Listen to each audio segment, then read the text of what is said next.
साहू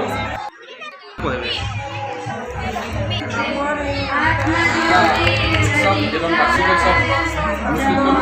गतकाली आरंभ होता आज तार सभा होचे इटा दीर्घ 35 वर्ष है चली आसीचे आमर यूपी स्कूल प्राथमिक स्कूल मध्यग्राजी स्कूल और हाई स्कूल मिसिक आम क्रीड़ा प्रतियोगिता करसूँ पाखापाखि 60 रु ऊर्ध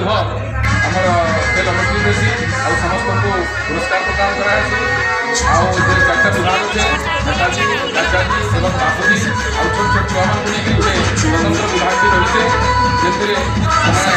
खेल प्रदर्शन करसन और पुरस्कार देसन विद्यालय संघ तरफ दुईटा मेधावृत्ति पुरस्कार भी दि जाए गोटे है लक्ष्मी मेधावृत्ति पुरस्कार ये विद्यालय 10म श्रेणी अष्टम श्रेणी और पंचम श्रेणी सर्वोच्च मार्का रखिदा से 3टा छात्र छात्री मानक आम प्रतिवर्ष ये पुरस्कार दे आसू प्रधान्य व्यक्ति गोटे पुरस्कार घोषणा कर जनता देहरी पुरस्कार भी आम दे आसुँ आमर ये वर्ष भी आम रंग देहरी पुरस्कार लगी से जनता देहरी पुरस्कार